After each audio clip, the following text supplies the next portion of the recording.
I want to talk to you about jobs now. So when you went to the UK, did you already have a determination to return to India to continue your business, or is there a scarcity of relevant jobs in the UK? When I went to UK, there's nothing decided. Yeah, of course, working in UK, settling there, or even working there was something I had in mind. But it's like once you start doing your education and you get the maturity level. Yeah. I think so. Post second semester, when you're doing a final thesis or something, you realize what you should do. Yeah. And there's nothing as scarcity of jobs. Jobs are there. Yeah. But the level of experience they need matters, and many people apply. But the thing which determines you whether you'll get it or not is your skill set, your profile, and the networking you have. Yeah. So that's one important part for anyone who want to apply. Yeah, makes sense. And amongst your friends and classmates that you saw achieve the kind of, or were placed in the kind of companies that they had intended, what were some of the things that they did compared to others who didn't, and kind of becomes a lesson for our viewers? So what I have seen, like when we all finished our courses, many were not getting placed easily because there are a lot of people applying. But if you brush off your skills, do courses, certificates or programs, if you're talking about finance or marketing, you can do Google ad programs or courses from Google. You can also go for Coursera or something like that. It will help. And of course, in business, the main thing is you have to have networking. So once you have connections with the right people, they might help you to refer to a good job or what exactly you need to apply for that job. Because jobs are there, but things like their expectation and your expectations are two different river ends. So you should know what you should do to cross it and make sure you are at least eligible for that position. And what's a good time to start networking? Because is any time too early to start networking, or can you start from, let's say? You can just whenever you just land, you can just start working. The main important thing I've seen in UK, you have to build your LinkedIn profile very well. Yeah. And mainly you have to have everything in perspective.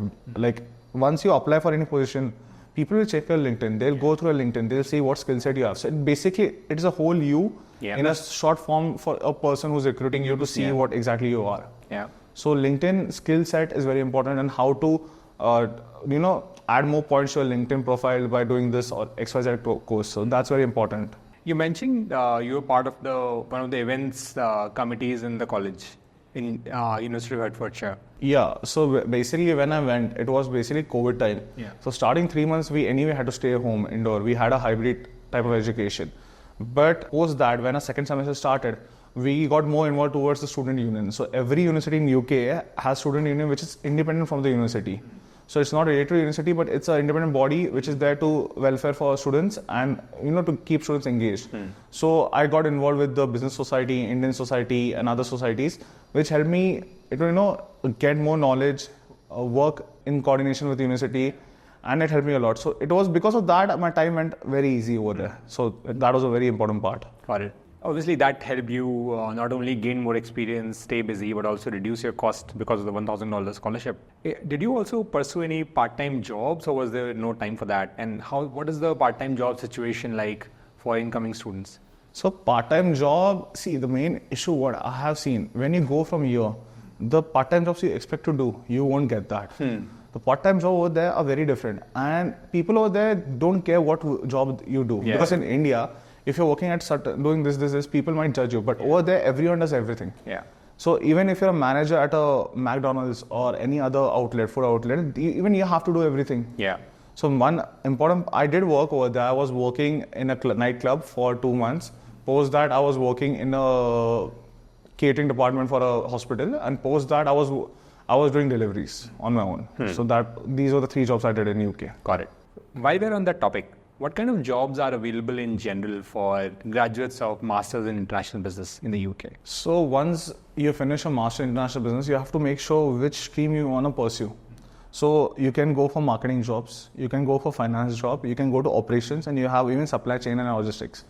The main thing is you have to know where you want to apply to. Yeah. So if you're looking for marketing and finance, London is a hub for that. If you're applying towards supply chain, logistics and operations, let's say talk about supply chain logistics, you have to go towards cities which are more towards supply chain, like port side areas and everything like Manchester and those places. And if you want to go for operations, you have to look towards outer areas of London you want to apply to. So the main aspect where you want to apply is that you should know which place you have to apply for sure. So you can't apply for supply chain in London because there are very less jobs available over there. But if you go for outskirts towards north side, you'll easily get jobs. What are some of the big recruiters that come to Hertfordshire for these particular roles? There are many finance companies I've seen. So Hatfield has its own business park.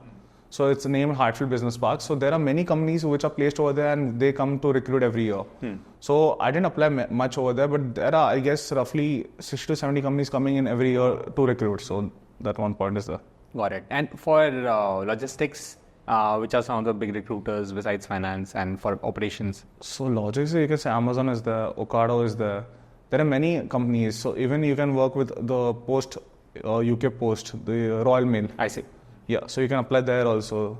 You can apply for TFL roles also if you're into IT or operations. And as a student, what is the right time to make up your mind that, hey, this is the career, this is the track that I want to go to, or should you keep an open mind and decide later? I guess open mind is very important because if you don't get that, it might demotivate you. But if you want to decide where you want to start applying to, I think so when you're doing a thesis, you can start exploring the options of that particular field. That will at least help you stay focused, put your efforts in one direction, and be ready for you backup plan. You should apply to all jobs because the thing is that what I have seen, you flip 10 jobs, then you might get called to 1 or 2. Yeah. So that's important. You should apply to all, but you should have your focus more. Like for example, you're making 10 applications. 3 to 4 should be more centric towards the one you want to go towards, like a finance or marketing or operation, whatever you are choosing for that. Yeah, but like you mentioned earlier, right? So that you have to build up your profile in addition to the course that you've pursued through additional online courses or maybe doing some part-time work or maybe doing some freelance work. And all of this can only be done for a particular track, right? If you spray and pray, then you don't know what you're getting into. So that is what my question was more about. That. So when you're doing a thesis, you have lots of time available because you don't do jobs. Many people don't do job when they're working on thesis. Yeah. So you have a lot of free time. So thesis time frame is like you get 2 or 3 months to do your thesis. So that time will be right to do those courses. Yeah. So that time you can decide, if for example, I'm doing my thesis in the morning. In the evening, I can easily sit, have a sip of coffee and just apply to see everything is needed. Yeah. Which course should I do? So thesis is the right time, I think. So and you should focus towards your career in future.